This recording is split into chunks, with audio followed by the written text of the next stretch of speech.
And they took me to the local hospital, which didn't have an emergency room. I remember being there, but I don't remember getting in the ambulance to go there. I'm a former Detroit police officer and rode with the 1%er motorcycle club. During that time, I was involved in a lot of altercations. I had a gun shoved in my face. The trigger was pulled, and I got a plate under my left eye. I'm Manny Vitale, and this is my story. Okay, everybody, how you doing? I'm Manny Vitale. Welcome to My Fight, Our War. We're here in Connecticut, and we're here with Dana Knowlton. And first of all, I want to give a shout out to Coach Morrissey from the Brian Cody Brothers and Sisters Foundation. We are going to be back here in end of August to be part of that amazing event, and also for all of the incredible guests that we've come on since then. So thank you so much, Coach. And Dana, thank you so much for coming out and being on My Fight, Our War. You're so welcome. So Dana, Manny, how are you? I'm You're good. not nervous at all, are you? Just a little. No, Just a little. I've never in my life done anything like this before. Well, you know what? Like we were just talking about, recovery is a very serious issue because with that stigma, people don't want to talk about it. No. They don't. You hear addiction or addict, and people, they don't want, that's not part of my life or anything like that. And the worst thing you can do is not discuss it and not reach out for help. One of my biggest things in my addiction was loneliness. I had no help. I had nobody. I don't want anybody else to go through that. I'm currently trying to become a recovery coach specialist. And my passion is to help others. So if this saves somebody else, then so be it. Then my purpose is fulfilled. That's exactly what we're doing. So let's get this thing rolling, man. How were things for Dana growing up? So I was adopted at 3 months old. Well, I was put into foster care at 3 months old with my biological brother, who was 2 at the time. I was 3 months. I was coming off crack cocaine because I had been born addicted. My biological mother was a teenager when she had my brother and then myself. She and my biological father were both addicts. I don't ever remember a time where I did not know that I was adopted, and I don't ever remember a time that I didn't know that addiction ran in my biological history. I mean, my biological parents had, from what I've been told, like 3 years maybe to get off drugs. They could get me and my brother back, and they just couldn't do it. My brother and I were super lucky. We never got separated. We never had to move foster home to foster home. Thank God. The people who got us were my mom and dad. I was probably about 3.5 or 4 by the time they were able to actually legally adopt us. And they are the most amazing people I've ever met in my life. I've never seen my parents drunk. They've never done drugs. Like maybe in the 70s they did drugs, but that was way before my time. They have stood by my side through so much. I remember I didn't really start to rebel until I was like maybe 15, 16. I was a people pleaser, didn't like getting in trouble. My brother, so he was pretty unruly growing up. He had a lot of issues. We didn't really know at the time why, but I think a lot of it at the time stemmed from being adopted. He remembered going back and forth between our parents and having visits with our biological parents. I don't remember any of that. So I think maybe he felt abandoned and he didn't, I don't know. He had a lot of issues. He was violent. He would go to school making up stories that my dad was beating him. None of it true. And he had to be removed from the home in middle school. So he grew up from middle school on in like group homes. And our relationship started growing apart, which sucks because that's my brother. And because of him and all his issues, I hated disappointing my parents or anybody else. But I started to meet some boys in high school and I wanted to impress them, of course. And one of them came over one night in the middle of the night. He had gotten in a fight with his mom, and we snuck out to my woods because I grew up on 15 acres. Um, and he offered me some pot, and I started smoking pot.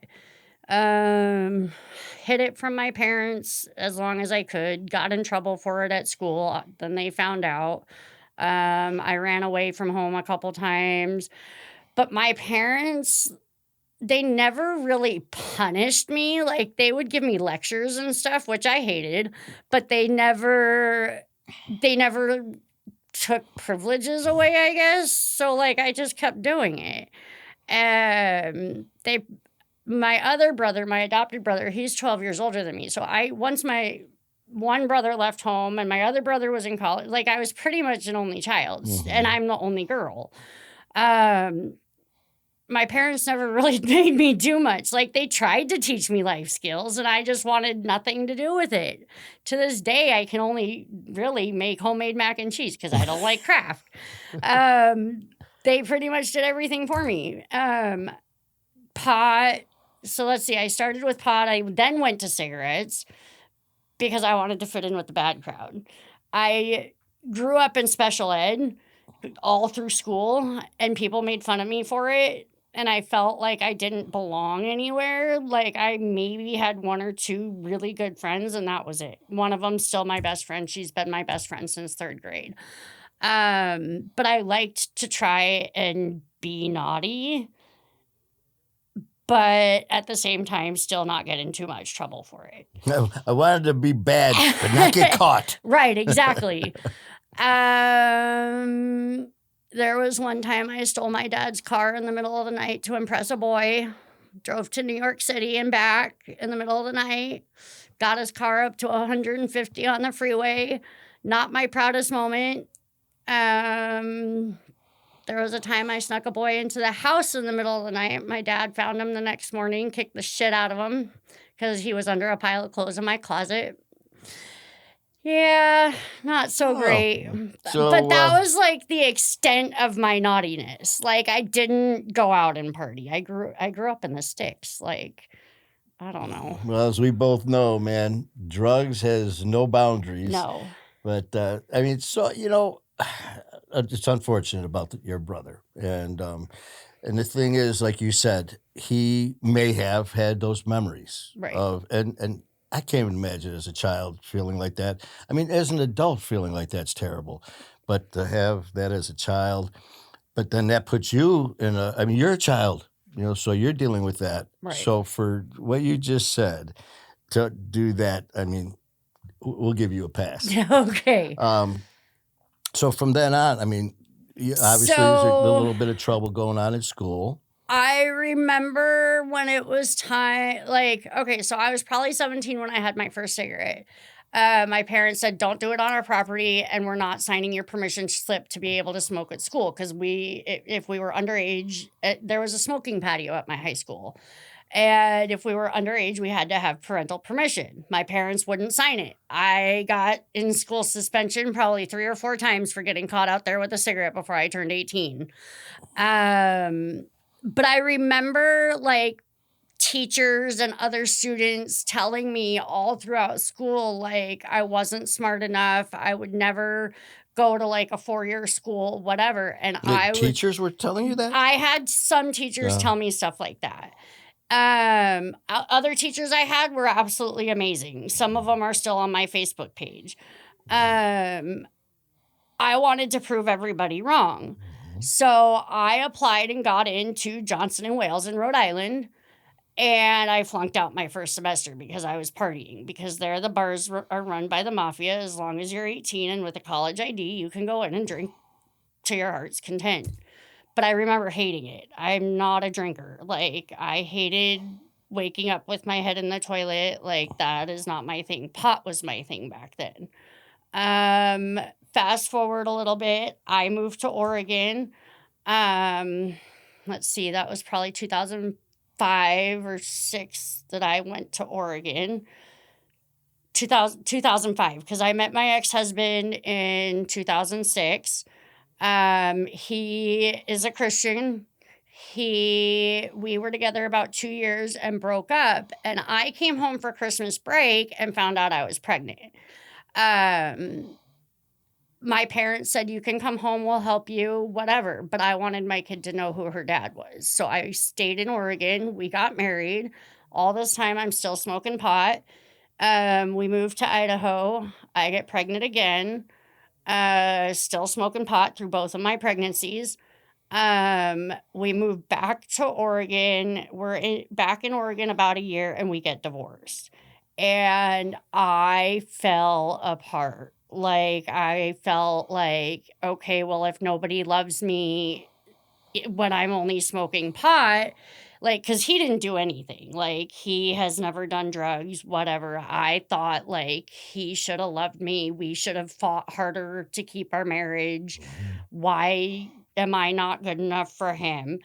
And my family has, ever since I left home at 18, my family has always been 3,000 miles away.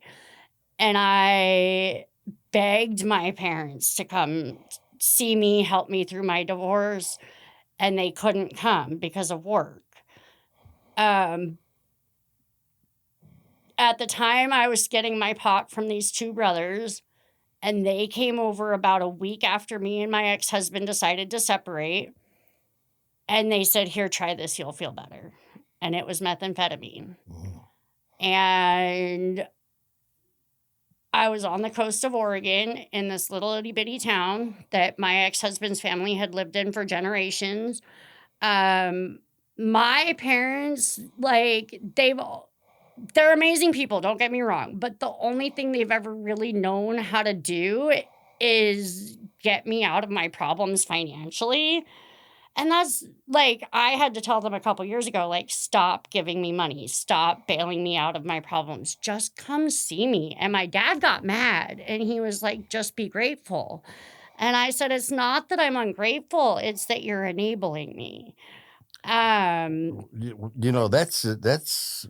That's pretty impressive for yeah, you to be in that state of mind. it took me a And long the time to thing tell is, them though, I that. mean, for someone in that state of mind who is, given the means to keep going, here's the money, would the person in your position would normally say, "Uh-oh, that cool." I mean, they've Like bailed me out of jail. They've paid my car insurance for years. They've bought me cars. They probably bought me 6 cars in 7 years. and like you said, they're enabling. Right.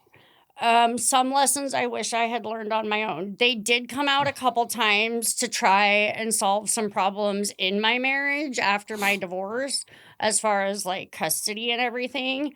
But like I said, I was doing meth just weeks after my husband and I split. And of course, nobody wanted to be around me at that point. I was the devil incarnate. I think whatever was going around the coast of Oregon in 2012 was laced with heroin. I don't know for sure, but from when I was doing meth in 2012 to when I relapsed 4.5 years later in 2017 in Idaho, completely different. So I went on a year-long run in 2012 on the coast of Oregon. 9 months into that, my ex-husband, well, not even 9 months into that, my ex-husband and my kids, who were toddlers at the time, I had been a stay-at-home mom my whole marriage. My kids were 2.5 and 3 when we split. Um, like I said, I effed off my divorce. He got custody. Um, and I just kept using. Because I felt like people wanted me around if I was getting high with them. And really, that wasn't true. No. Like, those aren't my friends, but I thought they were.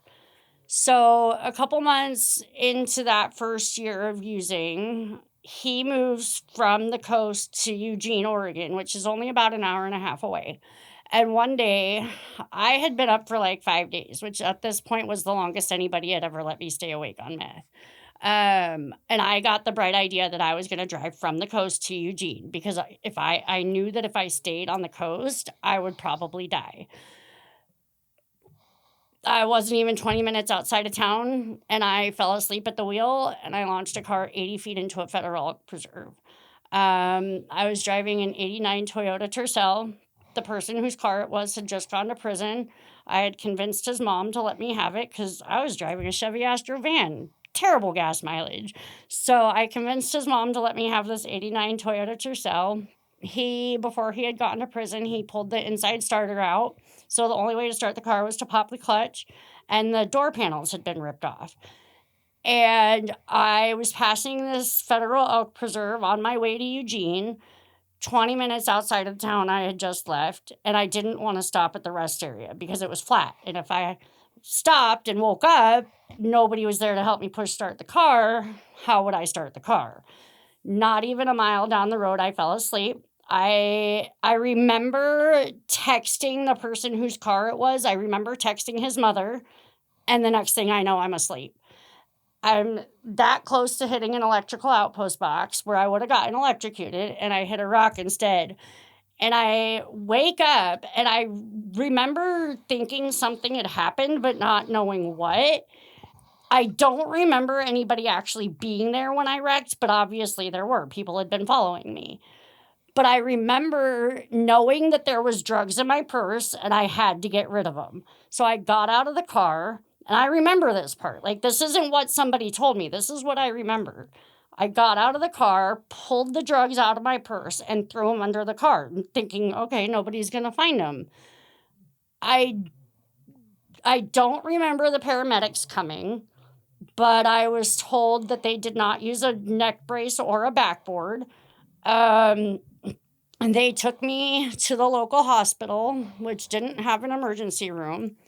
I remember being there, but I don't remember getting in the ambulance to go there. I remember my ex husband's aunt and I think his grandma coming to the emergency room at that hospital. And I remember gushing blood into a sucker, not knowing nobody could figure out where I was bleeding from. Nobody thought I was seriously hurt because I was talking a mile a minute, and they didn't have a trauma unit either. And I remember the cops standing at the door of the emergency room trying to come in and talk to me to get my statement. And my ex husband's aunt and grandma wouldn't let them come talk to me. They were like, she's too hurt right now. You're going to have to wait. I sat at that hospital for 4 hours before they could get an ambulance from the town I had come from 20 minutes away to come get me and take me back because they did have a trauma unit. And the last thing I remember is getting in the ambulance to go back to that first hospital, or to the hospital in the town I had come from. And then I woke up a week later.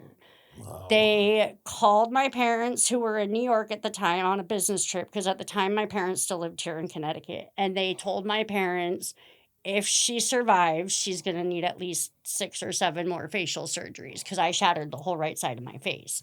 Had teeth going through my chin, just a hot mess. And I've not had one surgery. Like, I had what remaining teeth I had pulled a few years ago, got fake teeth, but that's about it. Like, I healed better than they ever thought I would. But the next thing I remember, I woke up a week later. Wow, that's insane. I mean, that just you know, being up 5 days will do that to you, and the fact that you even survived the impact Right. is a miracle. You always hear that, the Yes. people who are drunks, their bodies are limp and all that, they survive it. You're a living testament to that. So you're here. You go from marijuana to cigarettes right into meth, Mm-hmm. and how long did that? I got out of the hospital. So I wake up and they release me from the hospital the very next day because as soon as you can get up to go to the bathroom, your insurance won't pay for you anymore. I had my mouth wired shut. My whole face is bruised. You can see scabs where teeth had gone through my chin. Like, I was putting this medication on my face for months, Mhm. and, I couldn't put my lips around a straw or a sippy cup, but I still managed to smoke meth for another 4 While months. your jaw was wired. Well, my jaw was wired shut. Wow. That year I turned my Thanksgiving dinner into a liquid. Quite gross. Don't recommend it. But I was lucky in the sense that the town I had just crossed from one county into another when I wrecked. And like I could have gotten in so much trouble other than just a possession charge from that accident. I was unregistered, I was uninsured, I had no license. And if I remember right, all it said on my citation was reckless driving. Wow. But I did get a possession charge. So as I'm waiting to go to court, I'm still smoking meth. But the county that I wrecked in offered drug court. So I moved to a town called Roseburg in Oregon. And at the time, that program saved my life. 18 months in this program, you go to court every couple of weeks. As you progress in the drug court program, you don't have to go to court as frequent. I go to meetings, I get a job, Mhm. I meet somebody in the program and start a relationship with this somebody. Um, and when I graduated drug court, the felony possession was wiped off my record. So you would think that that would be the end of my story, but it's not. It usually isn't. No. So I am with this guy in Roseburg, but he's a binge drinker. Um, at that point, my ex husband and my kids had moved back to Idaho, but he let me have the girls one summer. And me and my boyfriend at the time took the girls on this AA camp out. They're probably now 5 and 6, 6 and 7, somewhere around there. And we're not even home 2 days from this AA camp out, and that boyfriend starts drinking again while my kids are in the apartment. And I had been out of drug court maybe a year at this time. And like, I, at the time, still had a pretty good relationship with a lot of people in my ex husband's family. Um, and I called his mom one day and I said, I need out of here. He's drinking. I've got the girls. You need to tell Dustin to come and get the girls. But I want to come to Idaho too. I'm tired of being away from my kids. Like, I'll do whatever. Will you please let me stay with you until I get on my feet? So she sends my ex husband home from Idaho or from Idaho to Oregon to come and get the girls. And she waits until he's halfway between Idaho and Oregon to call him and say, oh, by the way, you're bringing Dana back with you because he's living with his mom in Idaho too, and 7 of his younger siblings. But she was like, if I tell him before he leaves Idaho, he won't come and get you. So, and Well this is played. right. So, and this is at the same time, there's also a lot of wildfires between Oregon and Idaho. So, like, he and his brother are driving from Idaho to Oregon, trying to dodge all these fires. He comes and gets me and the girls and my 2 hamsters, and we don't even make it halfway back to Idaho before his car breaks down. And we're stuck in Oregon, between Oregon and Idaho, for a couple days till his mom can come and get us. The girls, him, his brother, me, my hamsters. And anyway, we make it back, and I do really good for about a year. And then I moved that same boyfriend I had left over to Idaho. And at this point, I have about 4 years clean. I get my own apartment. I don't want to be alone when I don't have the girls. And I thought he had changed. I start smoking pot once he moves over because he stresses me out. He gets drunk a couple times. A couple months after he moved here, I did get high on meth once. And my ex husband's family found out and they were pissed. Um, And then a couple months after that, he gets drunk one night and I leave because I'm so upset and so hurt. And I'm gone for 4 days. And when I get home, he had called the cops when I walked in the door of the apartment. So I guess the night that I found out he had been drinking and I left, he called the cops claiming I had hit him. Not true. Never was true. He tripped going back inside the apartment, bit the inside of his upper lip. So I get arrested because I hadn't been home when he called the cops. That automatically assumed my guilt, which was bullshit. And they didn't tell me why I was being arrested. I spent the weekend in jail. And when I get out, I find out that the rent hadn't been paid in 4 months. So I'm also getting evicted. And I lose my shit. Like, I have a total mental breakdown. Like, he had broken me. And I start getting high again within a couple of months. The 2 years or between Oregon and Idaho, like when I was getting clean and staying clean, once I moved to Idaho, I was clean the first 2 years there, but I stopped going to meetings. I did not build a support network. I never did the steps. And when my world came crashing down a second time, I had nowhere to turn. So I turned back to the drugs. It was the only thing I knew. Yep. Biggest mistake of my life. So that was 2017. And then I was using for another 3 years. See, and that's the thing with addiction, man. I mean, it's not an excuse, but that's what addicts do. Hey, I'm upset. I'm going to use. Things didn't go my way. I'm going to use. And it just, you hear the same thing. I'm lonely. And that's the addiction. I mean, we all know that now.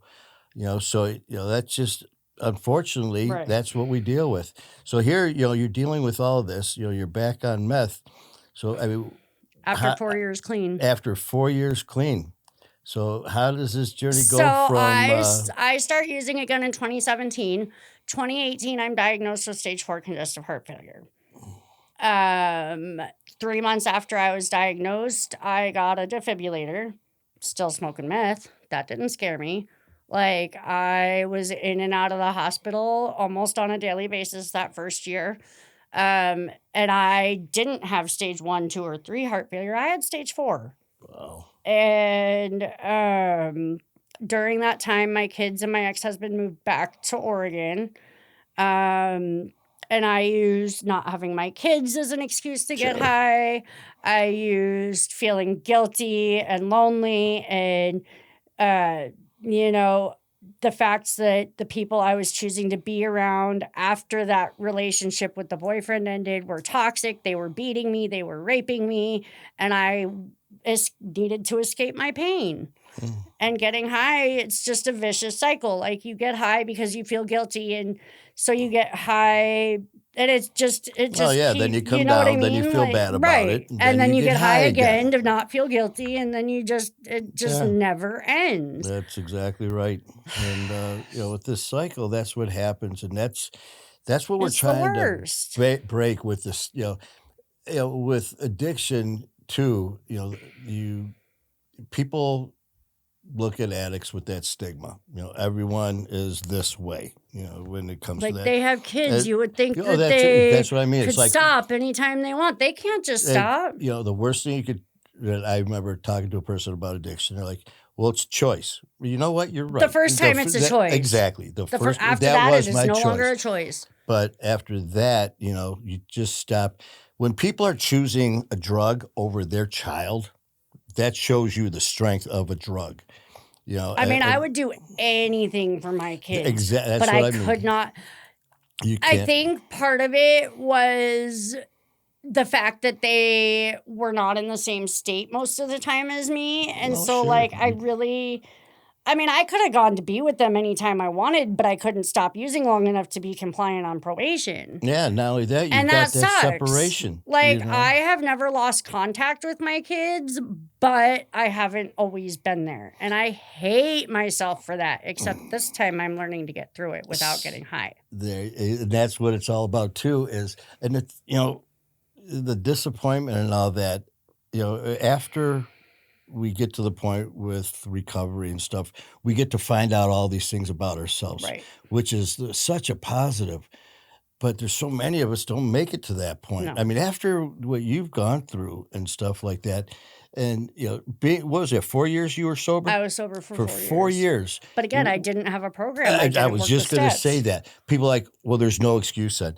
No, it's not like you're after 4 years sober, you're no longer an addict. Right. That's still in, Dana. That's still in Maddie. That's still I in mean, us. it's a It's disease. thank you. It's a But I disease. think one of the biggest things I have, one of the biggest things that kept me going back out is that growing up, and no offense to my biological mother, because I love her, I now have a relationship Mhm. with her. But growing up, I always said, I am not going to be like her. And I feel like I'm exactly like her in some ways, especially with the addiction. And I Well, hate that I ever did to my kids. and the You know thing what I is, mean? you were brought into the world addicted, Right. and not knowing, like you said, not knowing the DNA and all that, mom's the Well, I mean, DNA. I knew my whole life that I had those Sure, issues, sure, and I but tell myself I should have known better, but hey, it's not it's always like that. no, and the support system is absolutely huge. Right. When it got to that point, what made you finally get to the point where you're at as Now, far as uh, to be sober or to make that step to this s- time, the support so and get into that? so let's back up just a little bit. I got a possession charge in 2017 when I started relapsing. Mhm. That same weekend, I got that in Idaho. That same weekend, my brother here got arrested for beating his son's mom with his cane. And I'm in jail. Like, this was my first time in jail. He's doing what he's doing. Whatever. He's got his own issues. That's a whole nother story. I get out of jail after being in jail for that weekend, and I'm trying to call my parents to let them know I'm out of jail. Can't get them for the life of me. And they don't ever ignore my calls, whether I'm using or whatever. They always answer. 8 o'clock that night or whatever, I finally get my dad on the phone.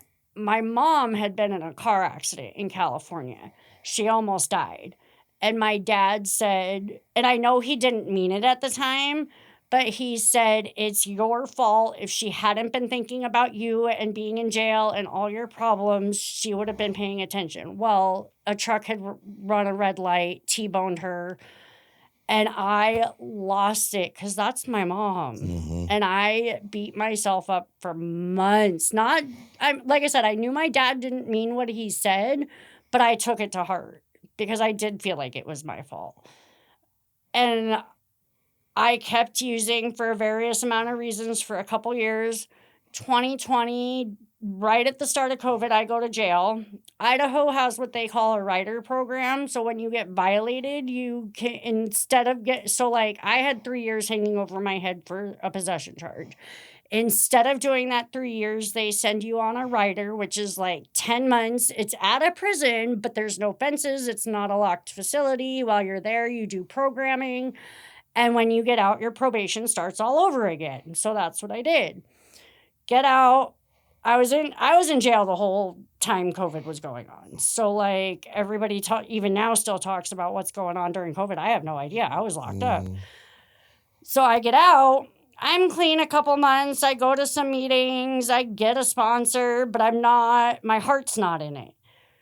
I start using again. Meanwhile, I'm getting kicked out left and right of everywhere I ever try to stay. Fast forward to 2023, I get arrested again. I get violated again just because I cannot for the life of me stay clean. I do another rider.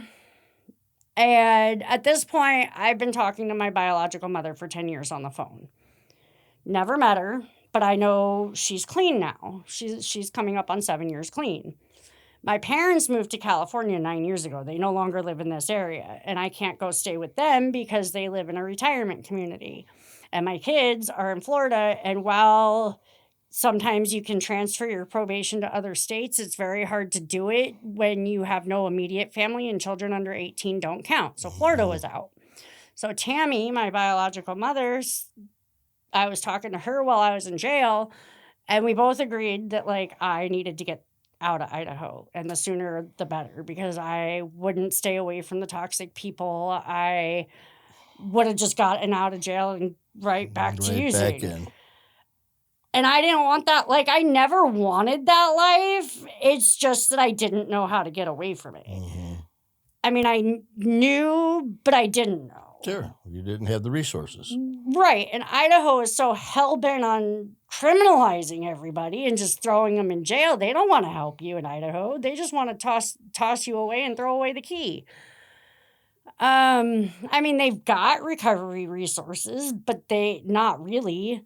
Well, thank God you're talking with your mom. Yeah, so I'm on the phone with her one day from jail, and she's like, would you want to come back to Connecticut? Mind you, I've been back once in the last 20 years. But I knew that, like, all I had ever done here was pot, and, like, I don't know where to get my drug of choice, which is meth. I had never been in legal trouble here. Hey. I like that, like, now that I'm an adult, I hated it growing up, because, like, who wants to live in the middle of nowhere when they're growing up where everybody knows your business? I like the small town now. Like, I've been wanting to come back here for a while, even just for a visit. So anyway, she said, come, I'll help you get on your feet if you can get your probation transferred. So April 2024, I get out of jail after doing 10 months. And a couple hours after I'm released from jail, I'm on a plane here. She picks me up at the airport. I stayed with her for about a month. And then my best friend, I mean, yeah, at that point I'm clean because I had been in jail. Mm-hmm. But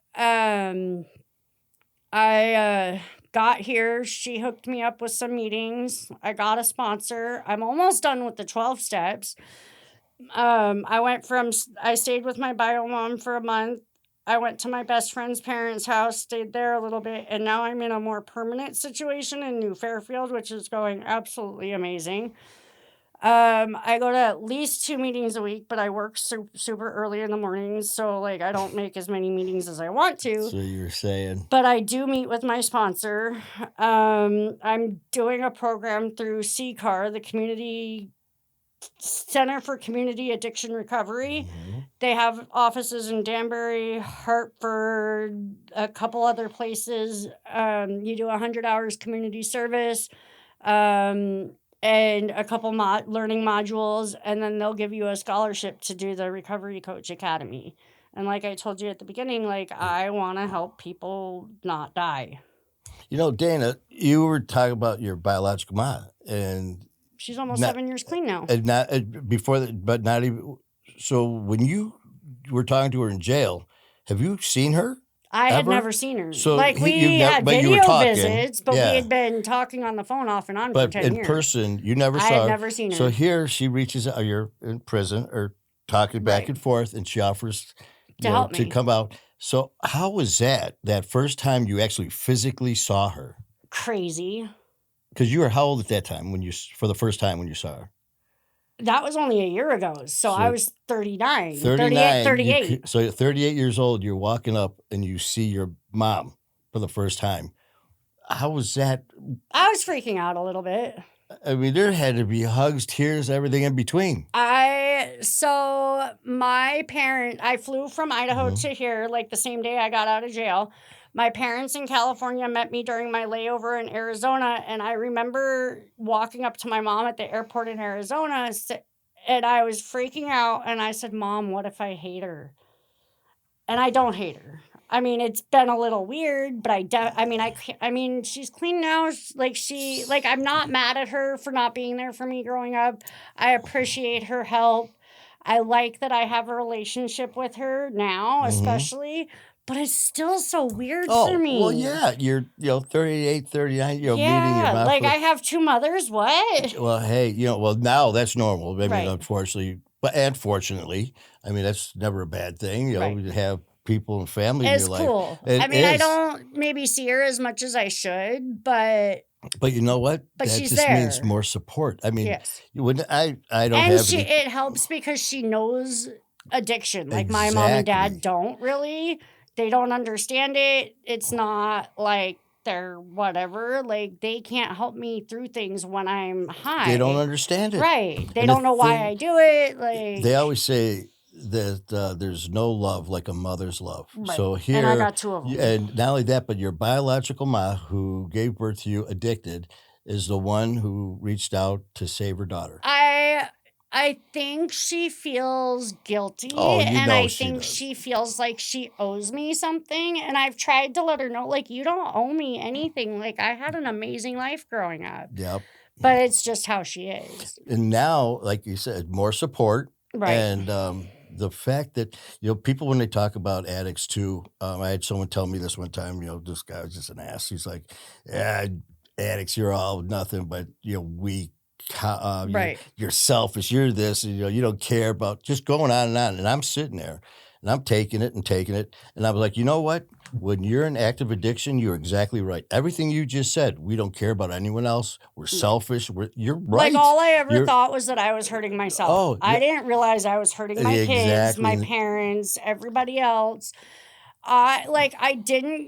I didn't do anything criminal when I was using. Yeah, you think you're just hurting I yourself. was a closet addict. Like, I used with 2 people maybe, and I used in the privacy of their Yeah. own home. I didn't go out robbing nobody, whatever. So that's how we justify making Right. it okay. And the thing is, it's like at this point, now in recovery, we are the strongest people because not only we taking care of ourselves, Right. but you said it. Now I Right. want to help others not feel this terrible thing Right. by becoming a coach. There were times in my addiction where I flat out wanted to die, but I was too chicken to kill myself. And I think the only thing that ever really kept me going was knowing that I still had some sort of relationship with my kids. Like, they're 16 and a half and 15 now. Haven't seen them in 3 years because they've been in other states, Mhm. but I've always talked to them. And they're coming to see me in less than 3 weeks. That is, and you haven't seen him in 3 years. 3 years. And you know But what? not a day has ever gone by in their lives that I haven't talked to them. And talk about blessings in recovery That's and one of all them. the things. If the They're thing, coming to see me. I'm taking them to see an uncle they've never met, cousins they've never met. My mom and dad from California, who they haven't seen in 5 years, are coming family. down to see them. I'm so excited for this trip. You know what? Just now, right now, you're glowing. Your eyes are Those are smiling. my babies. Telling If I this were whole them, I would story. have given up on me a long time ago. They have never given up on me. Exactly. And that just goes to show when we were getting up to this point, you could see the pain and disappointment in your eyes. And rightfully so, man. It's not a hard story to tell.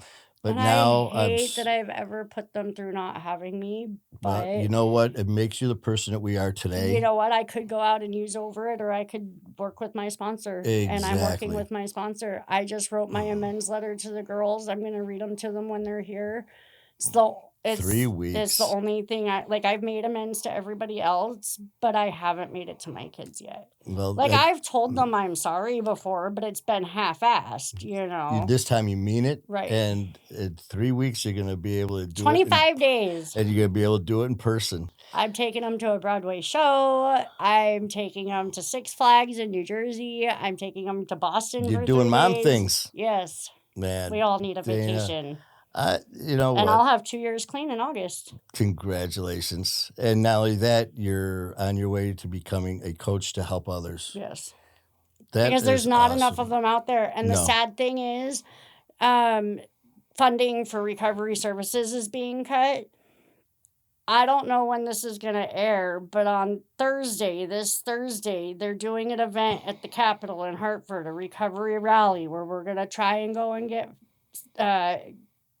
information, Mhm. or I guess people are going to be talking to legislation about Mhm. trying to get more funding for recovery. So if this airs before Thursday, come on up to Hartford. Well, we will definitely do that. And you know what, Dana? You tell you what, for someone who was so nervous about coming on, I'm still you nervous. did it absolutely amazing, Dana. And I really appreciate you coming on. And just so you know, you didn't yawn once. No, I didn't, I guess. I got energized, huh? Seriously, I'm Dana. so tired from work. Thank you for coming on. Thank you for having I me. really appreciate it. I appreciate what you're doing with this Well, podcast. please keep watching us, and we're going to be, coming on live I go live all the time, but Right. on Mondays with our shows, you'll see the comments and all that because you're helping others. Yeah. So thank you for what you're doing. Yep. Thank you. And again, thank you guys for being part of My Fight Our War. And go to YouTube and TikTok, check us out, subscribe, all that good stuff. And for all of us at My Fight Our War, Dana, Thank you congratulations so on much, all Manny. you've done. You got quite the story yourself. Oh, we all have a story. Yeah. So tell that, man. Keep fighting the good fight. I think one thing I had to learn was nobody's one story is better or worse than somebody else's. That's right. All of our stories matter. They do. Dana, thank you. Thank you, Manny.